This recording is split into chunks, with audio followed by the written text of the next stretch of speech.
This is the road to Malav, one of the 600,000 villages where most of India's population lives. Most people living in Malav and its surrounding area lead very modest lives. Most are not well off.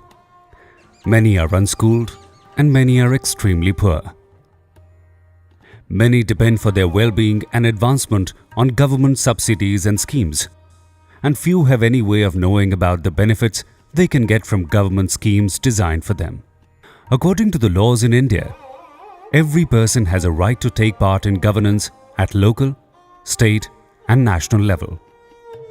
But without knowing how government works and affects their daily lives, people cannot participate in an informed manner. But Malav has made itself unique and increasingly acclaimed as the village that has taken very simple and very practical steps to make sure information held with its administration is widely known. This makes it the first village administration in Western India fully compliant with the Right to Information Act. The Right to Information Act was passed in 2005. It requires all departments of government from federal to local to give information to the public. Some of it is to be given when requested for, but the vast majority of information has to be published in ways that will make it available as widely as possible. Local village administrations, known as panchayats, hold a lot of official documents of vital importance to local people.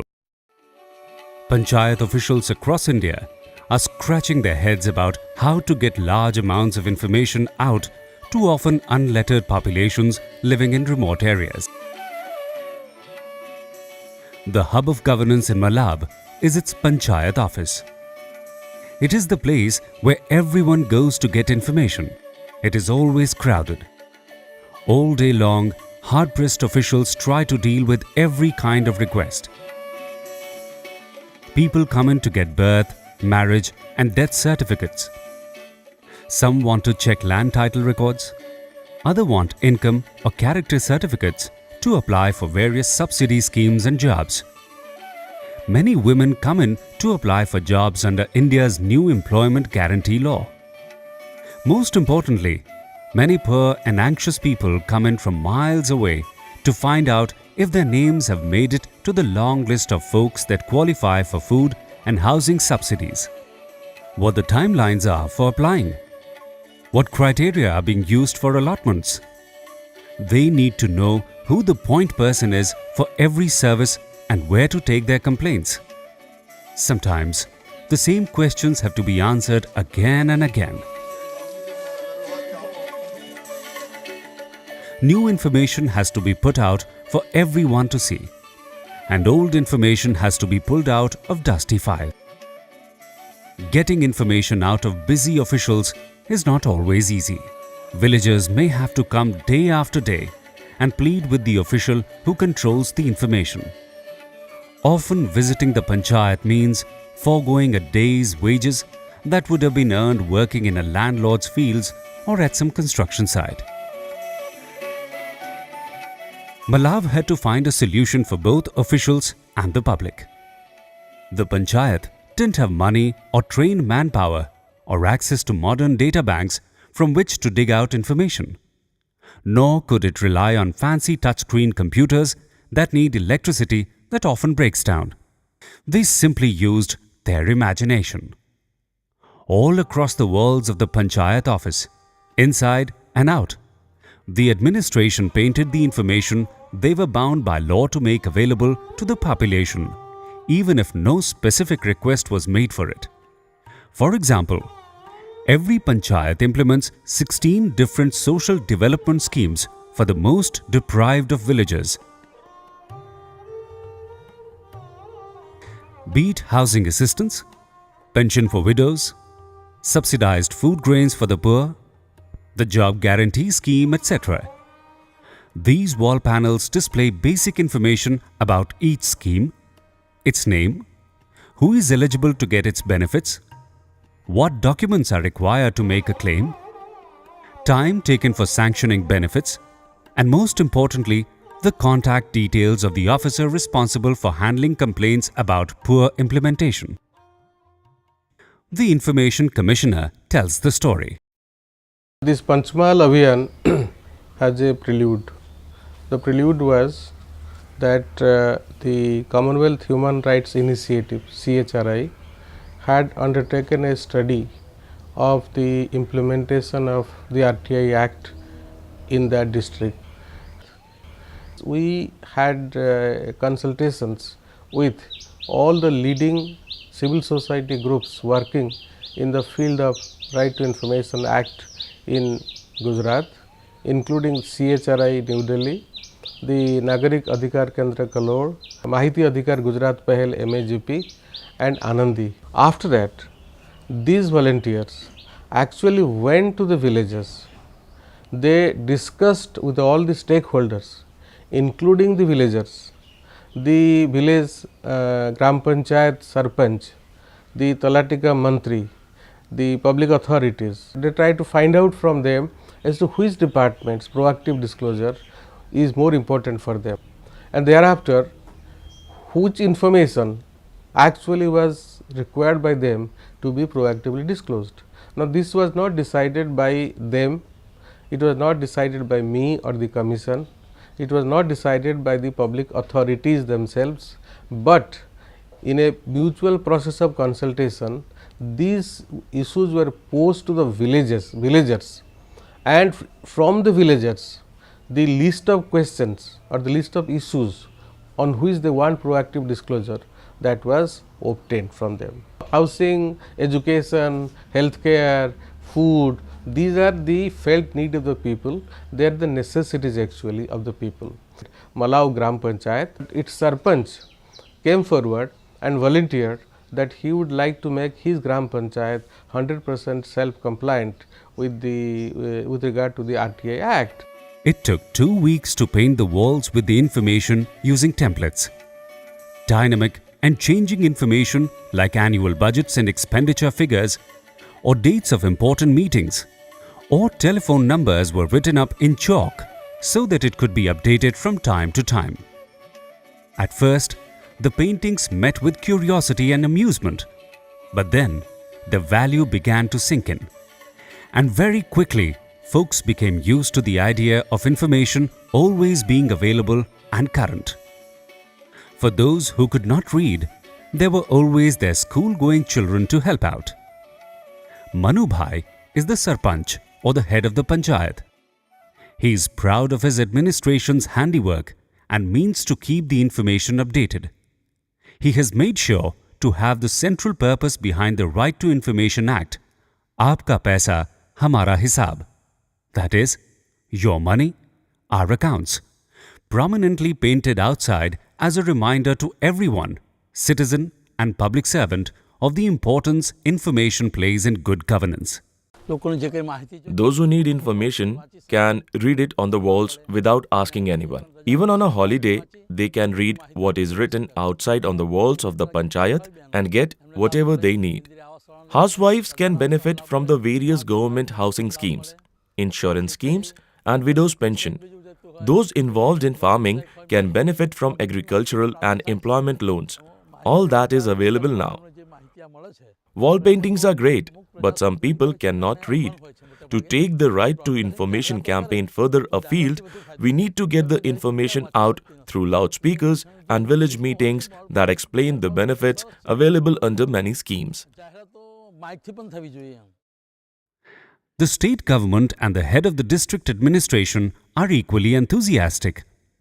As a head of the district administration, our desire and wish was to reach to the lowest level, to those deprived people and weaker sections, tribals and women and weaker sections come into the last cadre where government possibly may not reach. To that level we want to empower the people. Rather than being thrust from the government side, if it can be developed at the ground level, then it will have more acceptability, and in true sense that it can be implemented.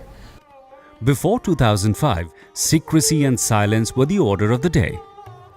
People did not feel they could ask, and officials felt obliged to keep even the most mundane of information secret The Right to Information law has turned all this on its head. Now the norm is that every citizen has a right to get information and every government body has a duty to give it. Only a narrow band of information may be kept secret to protect interests such as national security, commercial secrets, and personal privacy.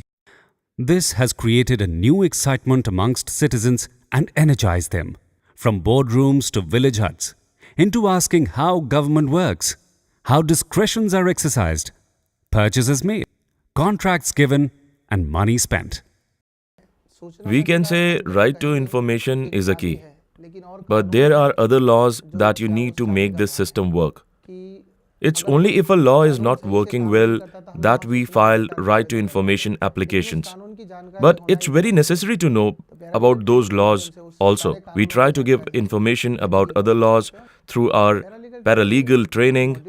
Besides the access to information law, we tell them about what law is all about, how law is made, who makes it, what our fundamental constitutional rights are, what a citizen's right against the police are, the rights of women and children, how consumer courts work, labor laws.